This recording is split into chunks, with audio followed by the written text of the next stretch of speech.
you hear me, Mike? Yeah, I can hear you perfect. I can't hear you. I'll just hang on a second.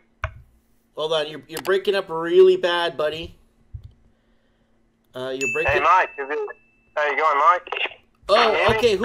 Who am I speaking to? Is this Sam? Yeah, Sam from Western Australia. How you going? Oh, good. You're live right now. How's it going? Yeah, not too bad, eh? Okay, Too bad. so what do you need to tell us, buddy? Tell us. Spill the beans. I was just going to tell you about a bit of the property. I'm in the northwest of Western Australia. Right. That's where it's a big mining area. So what happens where I live with the export iron ore and the process and export liquefied natural gas. Mm-hmm. And this area up here is obviously massively influenced by the resource industry. And you had a few big property booms and busts here. Oh, we yeah. It's been an absolute roller coaster there. Oh, unbelievable. You had within a year, the median house price went from about $300 up to $900 to $1 million on some house prices. And now those houses have dropped down to roughly $400,000 for something like that, even lower. The median home price right now in Perth is sitting around 411,000 right now.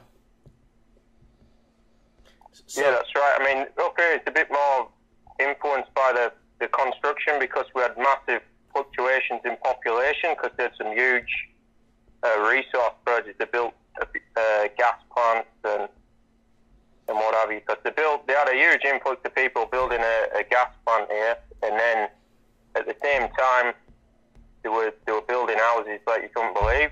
So what happened was all that construction finished around about the same time, and at the same time you had the construction finished. So most of the workers were fly out and from eastern states too. So you had heaps of people leaving town.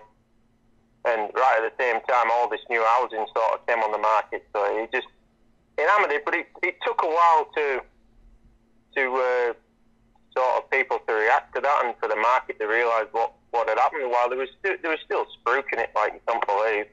So it was ridiculous. So the mining boom propped up the market, and then a lot of it started to collapse. When was this? In 2012? Was it around 2012, 2013?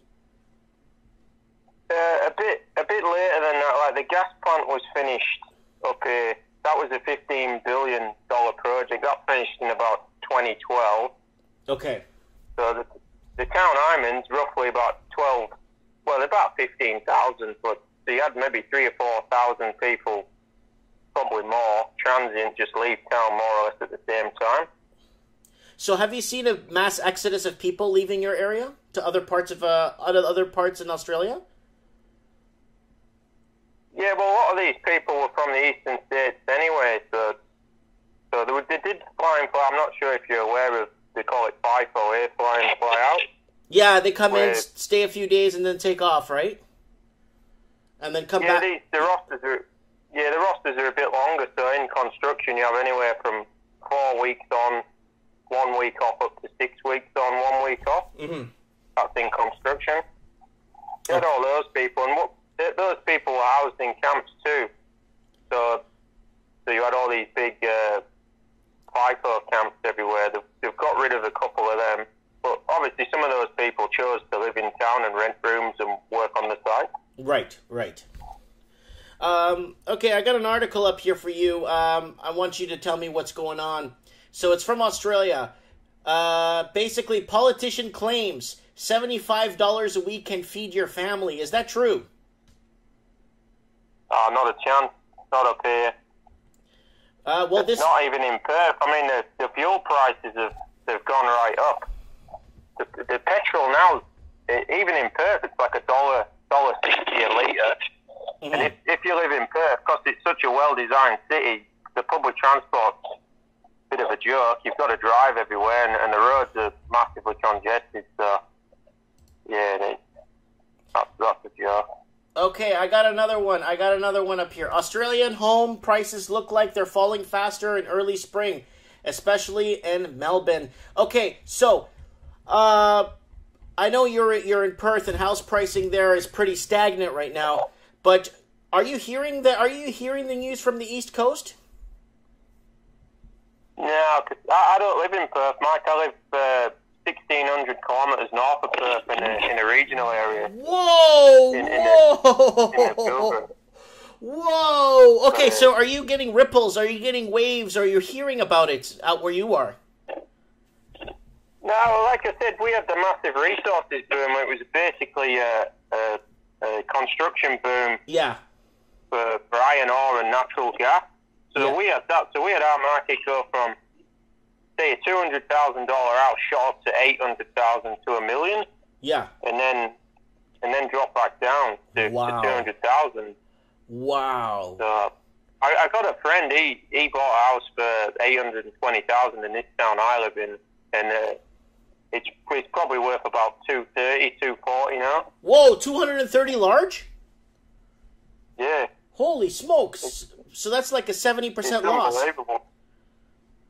Yeah, I mean, definitely that's across the board up here, but you can still earn it. You can earn a good wage up here, Mike, and roughly, but it does cost a bit to live because we're in a cyclone prone area. So your house insurance for the year is about 2,000 plus your rates would be 2,000, and it's a desert area, so it's very hot. So you got to run the air conditioning in summer just about all the time.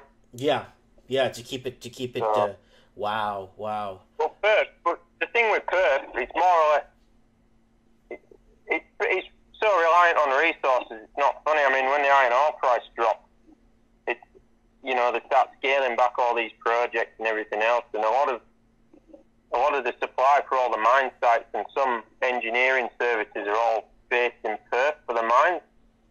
And of course, a lot of people in West Australia live in Perth. They work in the resource industry. So about 20 iron ore price, we got up to nearly $200 a ton, and then it dropped down to nearly $40 a ton. Wow. So some of the companies' cost to produce a ton was $60 to $80. So they were in. It's like the oil crash. Oil crash of 2014.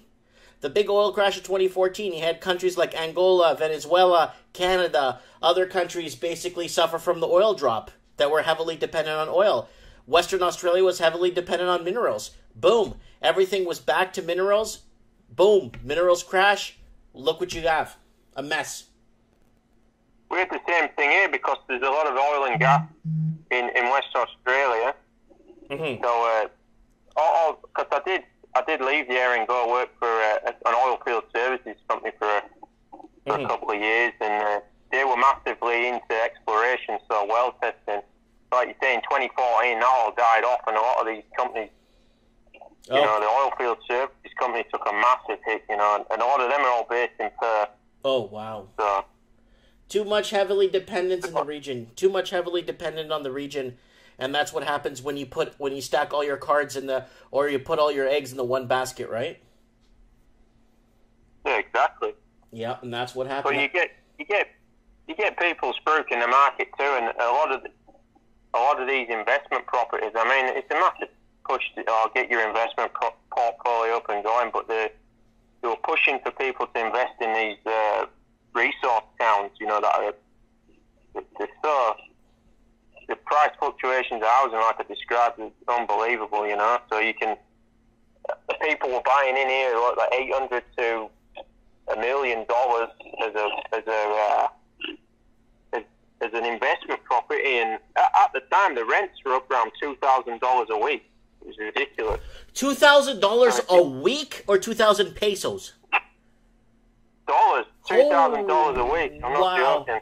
Holy Christ! That's like $110,000 a year.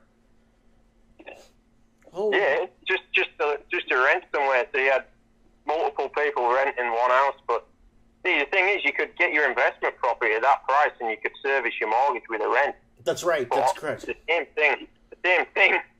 A lot of people left these towns, and the rent plummeted. You had a house that was $2,000 a week. The rent dropped down to $400. So it was like.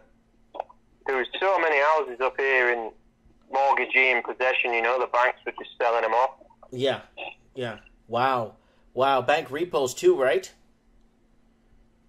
Yeah, massive. There was a lot of that, and the market it's coming up slowly. I just think it's coming back to reality. You know what I mean? Are you guys feeling any of the Trump bump there? Any turbulation from Donald Trump there in where you're at, or no? Is it hitting any of your sectors? Not really. No? Okay, good. That's good to hear. Yeah, oil prices stayed pretty sort of stable for a while, and that's a big driver of the economy here. Mm-hmm. But okay.